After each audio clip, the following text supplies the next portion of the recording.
We're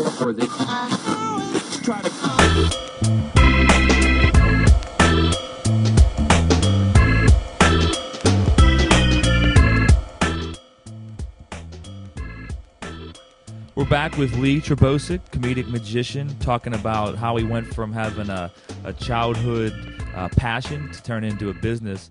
We're picking up where we left off last time. And how'd you do it? How'd you turn, like we said, passion into profit? Well, it all happened when I was about 14 years old is when I took it from just a kind of a hobby to a little career. And I was 14 years old, and the story goes like this. I was hanging out with my friends. We were going to go bowling.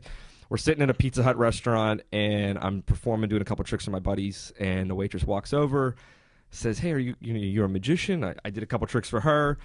Before I knew it, before I left that Pizza Hut, I was hooked up with a job performing at this Pizza Hut. Now, I wasn't hired to make pizzas or wait on tables. I was actually hired to just work the restaurant. I was a 14-year-old kid, hired, getting paid $50. But the best part about it is I was given all the pizza I could eat. There you go. So I was given, that was the $50 at 14. $50 at 14. Every Tuesday night, I'd come in for 2 hours and I would work the room and I would perform and dazzle all the people that were hanging out. I give the manager a lot of credit though, because that manager was entrepreneurial. He saw an opportunity to drive traffic, not on a Friday night, not on a Tuesday night. I bet you had people coming. I did. I had locals that came in all the time. You'd be surprised, even today. I don't know how many years later, 14 years later, I still have people. You're still at the Pizza Hut every Tuesday? No. Which Pizza Hut? It was. I grew up in a little part of town called Lincoln Place, but all right. I run into people all the time when I'm doing corporate events that say, "Hey man, I remember seeing you at Pizza Hut like years ago," and they still pull out like things out of their wallet that I like signed cards or like just all these little like things I might have given away when I was a kid, to each audience member. That was my marketing tool. Like that was my way for people to remember me, was like to have them sign cards and I'd give them away and they'd keep them. But what happened was by doing that Pizza Hut, I set myself up to be seen by audiences every week, and I would hand out all these little business cards. And before I knew it, I was doing the birthday parties and the little the it church also shows. Gave you a chance to develop your craft. It did, yeah. It gave me a great opportunity to meet people and really focus and learn new magic and new tricks and have a real world audience to test them on. And those shows I started to get when I was 14, 15, 16 years old. They started to get bigger and bigger and bigger. And before I knew it, I was getting calls from companies that were asking me to come in and do a cocktail hour. And then I was getting, fielding, other bigger offers to just do bigger events. And it just kind of spiraled out of control. Interesting question I have for you.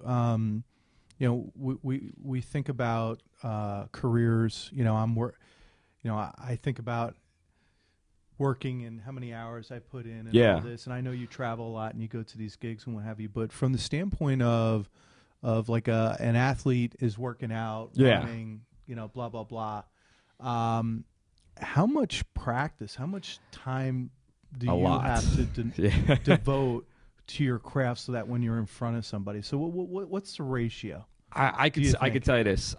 If I'm working on a new effect or if I'm working on a new bit or if there's something I really, really want to put into the show or, it could be anywhere from I might be able to take a new idea or new bit and put it on paper and put it on stage, and it would only take me 10 minutes. But then there's certain effects or certain moves that are super, super hard, like maybe a one-handed shuffle or, some of the card stuff that I can do. I could pretty much tell you some of them have taken up to about 1,000 hours of practice over my lifetime, just working on. Because you freaked me out earlier because you said you were like, "Oh, I like that watch," and then I started freaking out, wondering if you had taken my watch off. But you were saying, all the way down to taking broom handles and taping. Yeah, that's how dishcloths around it to mimic someone's arm, to mimic a wrist. Yeah.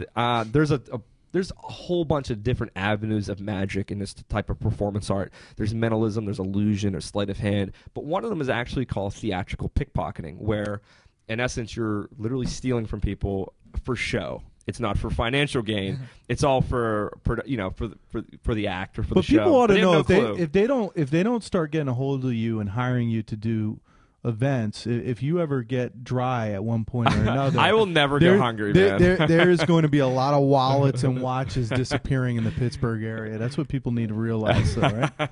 I will say this: I've stolen probably to date over 1,500 watches maybe in my career, but I've given every single one back. There you go. Yeah. But you were saying you've had people's watches in your pocket for 15 minutes. Yeah, during a show. Done. If you come and see me, sometimes during my show, if I do see the opportunity to do a watch deal, I often will put the whole audience in on it. I'll have the person on stage. I'll steal the watch on stage, and I'll actually dangle it above their head. Yeah. So the entire audience is now in on it. They know that I just lifted the person's watch. Unbelievable. The person has no clue, but it's so funny. And then the kickoff, the kicker being at the end while the person's walking back to their seat.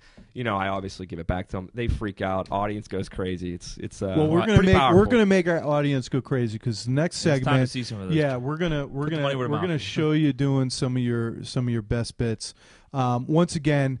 See Lee coming up with a whole host of his buddies and great the lineup is insane. Comedians and what have you at the Turkey Eve Comedy Jam. It's going to be at the Sheridan at Station Square, 8 p.m. on November the 24th. Go to the Talent Network website to get your tickets. And once again, check out Lee.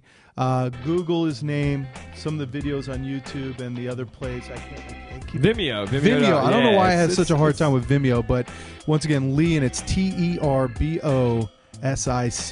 And come on back. We're gonna show him doing some tricks, man. Some tricks. You guys it's gonna be a good time. Your computers. Thanks, Lee. Be right back.